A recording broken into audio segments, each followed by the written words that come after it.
Preface.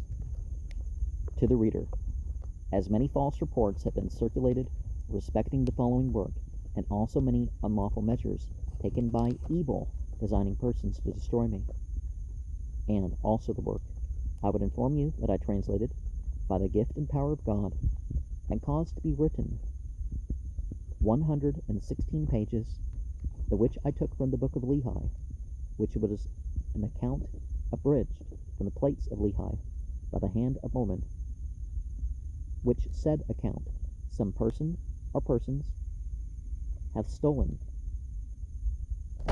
and kept from me, notwithstanding my utmost exertions to recover it again, and being commanded of the Lord that I should not translate the same over again. For Satan had put into their hearts to tempt the Lord their God by altering the words, that they did read contrary from that which I translated, and caused to be written.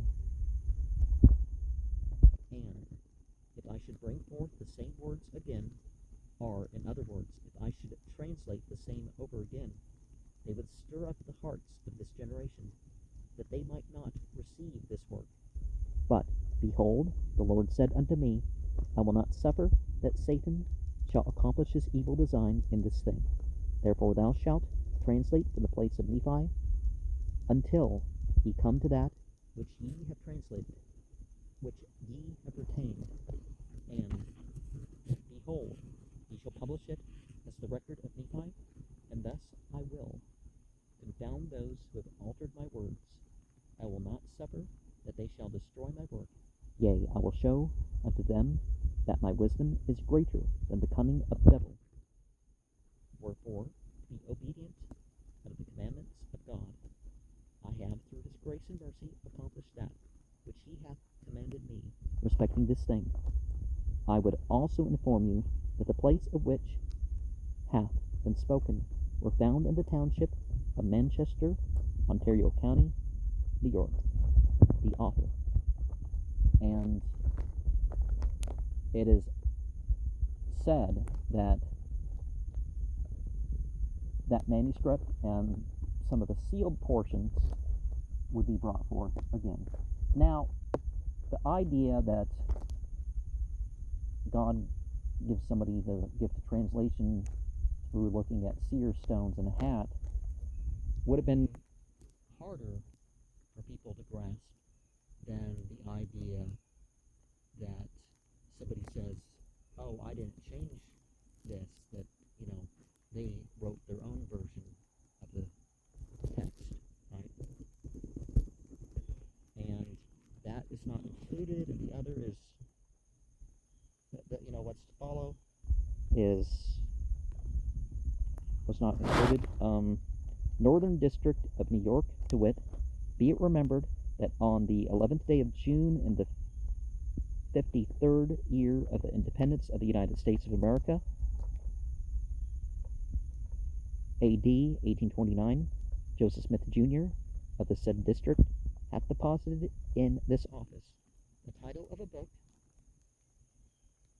the right whereof he claims is author, in the words following, to wit, the Book of Mormon, an account written by the hand of Mormon, upon plates taken for the plates of Nephi, wherefore it is an abridgment of the record of the people of Nephi, and also the Lamanites, written to the Lamanites, who are a remnant of the house of Israel, and also to Jew and Gentile, written by way of commandment, and also by the spirit of prophecy and of revelation, written and sealed up, and hid up unto the Lord, that they might not be destroyed, to come forth by the gift and power of God, unto the interpretation thereof, sealed by the hand of Moroni, and power of God, unto the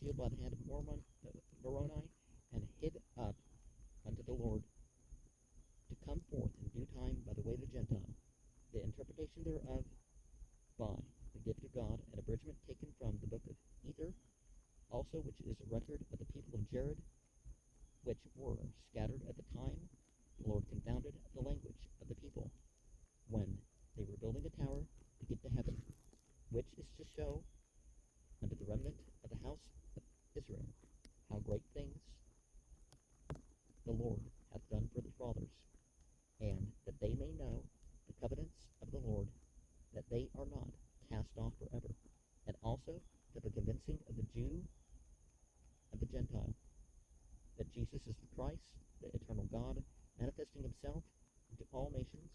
And now, if there be fault, it be the mistake of men. Wherefore, condemn not the things of God, that ye may be found spotless at the judgment seat of Christ, by Joseph Smith, Jr., author and proprietor. In conformity to the Act of the Congress of the United States, entitled An Act for the Encouragement of Learning by Securing the Copies of Maps, Charts, and Books to the authors and proprietors of such copies during the times therein mentioned, and also the Act entitled An Act Supplementary to an Act entitled An Act for the Encouragement of Learning by Securing the Copies of Maps, Charts, and Books to the authors and proprietors of such copies during the times therein mentioned, and extending the benefits thereof to the arts of designing, engraving, and etching historical and other prints.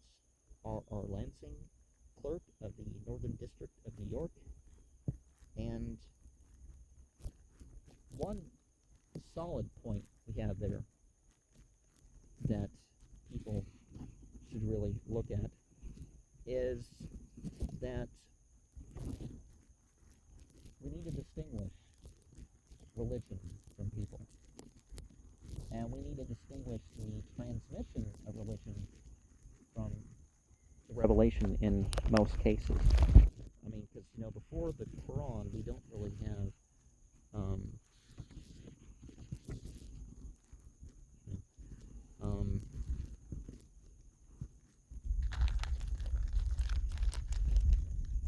we don't have anything that's preserved in full. We have fragmented at best. And so, whether you take the Book of Mormon and the mythology around it, literally, I mean, there's some conflictions in the first vision accounts and all that, but whether you take that literally or not, one runs into something. And you run into this idea that, there's meaning and purpose behind it. That's what myths are. So there can be a greater truth than a literal truth in something. Now, a lot of the differences between one version and another doesn't really make much of a difference. Like 1920, 2 Nephi 30 verse 6 does show something different.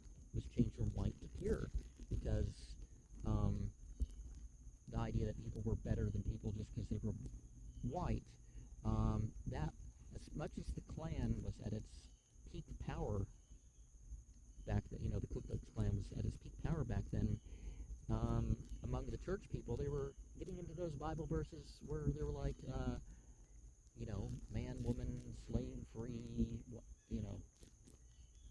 whatever ancestry, that sort of stuff, won the faith. People were getting into that. Jacob 7:25, armies and arms, that can be about the same.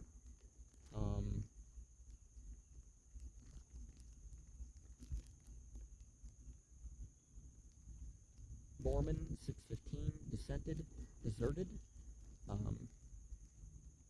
Some of the things have more explanation.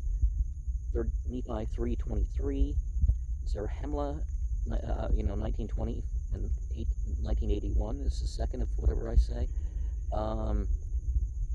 And Alma 54:1, the 20, the commencement of the 20. Yeah, so some of it just makes it seem like the details are the same, but 1 Nephi 3:10, come and gone.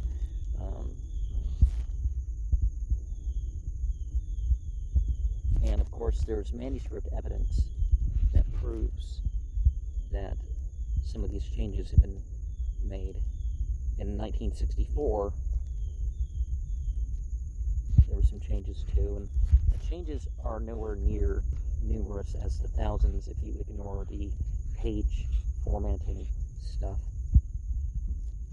But people who claim to be prophets of God claim that the transmission was perfect.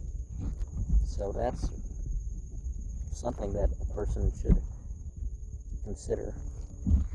And as much as I would like to make these all into one chapter thing, I am not going to be able to do that because some of the program is like 59 pages.